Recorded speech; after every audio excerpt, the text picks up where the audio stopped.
Greetings, fellow RotoBallers. Welcome back. It is week 8. It is the check down. My name is Joey Christopoulos. We are back to give you our favorite QB starts and sits, tight end starts and sits for week 8. We got two people on bye this week. We've got the Raiders and the Ravens, so let's dive right into it. My co-host, he's back, baby. How is Gotham, my friend? Welcome back to the show, Teddy Guy Dave Rispoli. Still dirty, a little overpriced. Came back where I belong in Los Angeles. It's going to be back, Joey. Reunited. It feels so good. Feels so good. I did the best I can to possibly, carry the load last week, calling Joe Burrow a sit. Whoopsie doodles. I'll put that on my shoulders. Dave had nothing to do with that one.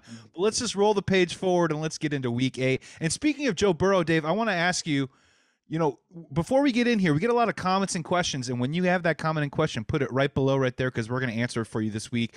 There's been some quarterbacks that people are kind of unsure of. I think we're starting to realize that week 7, week 8 now is time to put some guys into the must-start category. One of those guys I think is probably, maybe a dude I already mentioned. Who is a must-start quarterback for you that we've been getting a lot of questions about that we can kind of put to rest? For me, this is Jalen Hurts. This is a guy I've been talking a lot about on the check down. I think he goes into absolute must-start territory, because there is no argument that says otherwise, because this is the only fantasy player, and that includes Cooper Kupp, Austin Eckler, whoever you want to name, Derrick Henry, to score 20 fantasy points in every single game he has started. He's on a historic pace fantasy-wise. He's done it in 10 out of his 11 career starts as a fantasy football quarterback. Though this is the stat that's a little worrisome, Joe. 79% of his fantasy production is coming in the fourth quarter. All I say to that is, ladies and gentlemen, take a knee and bow down to the new garbage time king. His name is Jalen Hurts, and he's a must start from now on. Who is the garbage king? It's Jalen Hurts. It's Jalen Hurts right now. Yeah, it's a great call. I think at this point now you got to throw him into lineups, even despite the matchup. And this matchup is great this week against the Lions team that has not won a game yet and is allowing a ton of passing yards. So he can have a bounce back this week as well. But Dave, let's get into our QB starts and sits. It is Halloween week. It is trick or treat time. So it's time to dive into the bag and see what we got. Let's start with our first treat of the week. He took a week off. He came back, got a mani-pedi cucumber slices. Who's back on the check down? Kirk Cousins, baby. We can't drop him. He's our new Ryan Fitzpatrick, man. Oh boy. And I will tell you, maybe he's got a little Fitz magic in his bag against Dallas this week. I just think this is going to be a high-scoring game. Dallas, they allowed the 9th most fantasy points to QBs. Feels a little bit like a shootout. They got 4 multi-tutty games allowed to their opposing passers over their last 4 games. And Cousins is averaging 294.8 passing yards a game this season. They got a lot of great weapons.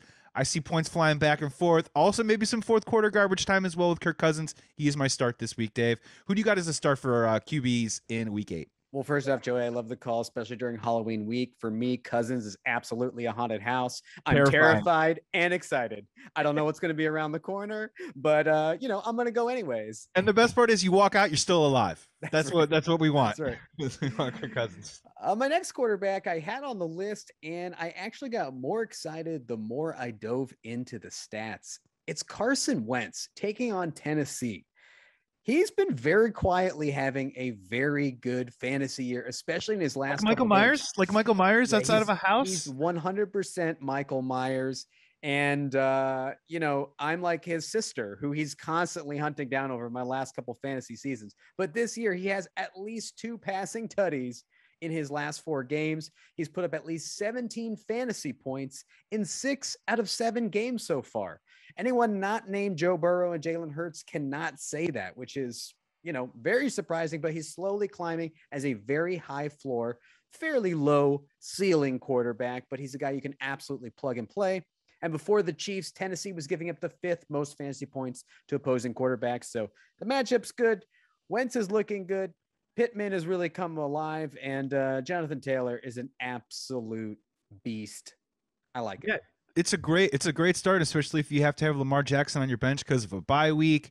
Titans allowing 279 passing yards to QBs. I think it's a good call. I think it's the right time to sit him. He's had a nice slate of games. This is kind of coming to the tail end of that, so take advantage of it if he's available for you while you possibly can. Moving on, this was a guy who, Dave, like in the horror movies last week, I called him for dead, but you know what? They always come back. I just want to throw this out here real quick. Joe Burrow. Now, this is a guy, Dave, that in my opinion is now in must-start territory. He is Jalen Hurts. We are probably going to get some comments and questions. They're playing the Jets. It appears to be a red light matchup, but they're allowing 315 passing yards over their last 3 games, 5 touchdowns in that span. Burrow has 2 touchdowns in every single game this year. It's getting to the point where he's a little matchup proof. He's a must start. I just want to throw that out there too as well. For anyone thinking about it, Joe Burrow definitely needs to be in lineups this week. Let's move on, Dave. QB sits. Throw it at me. Who do you want to go first with? Who's your QB sit in week 8? Well, this guy is literally going from one of the best matchups to the worst. It's Tua versus the Bills. Whoops. First and foremost, on fantasy paper, I guess you would say, like if you're looking at it through just a fantasy lens last week. Not real paper, fantasy paper. Fantasy paper. Fantasy football shiny. Paper. It's very shiny and usually disappoints. If you're looking at it through that lens, Joe, you're like, oh, Tua had a really good game last week. If you're watching it through a football lens, you're like, Tua is still figuring things out. The interceptions are very concerning. And look, I know the last time they played Buffalo, that was the game he got hurt. But even with Brissett coming in, the Dolphins managed to put up no points, 0. Jump scare. Not even a field goal, baby. So I don't love them taking on the Bills again. Tua scares me. Maybe there's some other people in your league that are really excited. Let them overpay in fab and whatever to get Tua this week. He is a hardcore sit for me. Yeah, I just think he's on a heater right now. I think it comes to an end. 10 interceptions over the last 5 games for the Bills. That's not a great recipe for a young player like Tua still in the lineup. He probably is a sit for me. My next sit, this guy's been on the show a lot recently. He's been up, he's been down, he's been starting, he's been sitting, he's been standing, he's been doing squats. But this week he's sitting back down on the couch. Grab some candy, Taylor Heineke. He's sitting on his Heineke. On his Heineke. Heineke. You put that Heineke right on the bench against the Denver Broncos. Look, it hasn't been great, Taylor Heineke. He did have 95 rushing yards. That's what you're going to throw at me. But look, it's been trending in the wrong direction for a couple weeks now. He only has 2 touchdowns. He's got 4 interceptions in his last 3 games. The Broncos, on average, are allowing only 15.3 fantasy points a game. No one has even gotten over to 21 against them yet this year. Look, you can maybe see some garbage yard situation. I don't even like it. I think the floor is very low for Heineke. He's definitely a sit for me this week from the quarterback position. Dave, it's time to move on to our tight ends, an area that we've been doing pretty good about. Not so bad the last couple of weeks. Let's see if we can find some fantasy freaks, some fantasy points this week in week 8. Who's your first start for tight ends in week 8? Well, first off, we just want to put somebody into the must-start category. Yes, it's got to be Kyle Pitts. This is a guy we were wishy-washy on in the offseason. But look, for where he was getting drafted, for what he did for the first 6 weeks, he laid pretty dormant. Well, guess what? The monster, the unicorn has risen. Kyle Pitts is now must-start territory. He does not come out of your lineup the rest of the year. Just a quick one, Dave, real quick. Our part of our boom bust category with Pitts possibly being a bust was that we just don't know, can rookie tight ends make it happen? Guess what? He's not a tight end. He's lining up in the tight end slot less than 20% of time in games. He's actually a wide receiver. This is something that fantasy football will change next year. Take advantage of it now. It's a wide receiver in a tight end position. Must start. This is a guy who has yet to be a start for us as in the tight end category, because in the beginning of the year, we called this guy a must start. And then he ended up on our sits 2 weeks ago, and that turned out to be the right call. But over the last 2 games, arrows starting to point back up, and I think it's health related. My start is going to be TJ Hawkinson. This is a guy who very sneakily snuck his way into the top 11 tight ends in week 7, had a couple of nice catch and runs, 9 targets last week, 11 the week before. He certainly looks better, Joe. He certainly looks a little more healthy, and now he gets a great matchup with Philly. I think he can be reunited like me and Joe into your lineup. Yeah, I'm in agreement. He's just too talented to stay, fantasy irrelevant for this long. Jared Goff, he's just going to have to start figuring out ways to connect with, the dude who is connecting most with in training camp. I'm right with you on that one. The next one for me is I like Tyler Higbee against the Houston Texans.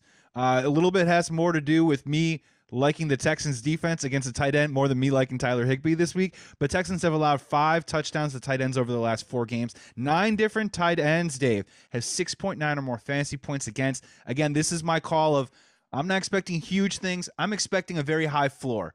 And this season of all seasons, that's what you want from your tight end position. I think Higbee can get you at least that 6, 7. If he falls in the end zone, boom, baby, you're in that 12, 13, 14 range. I like that as a start this week too.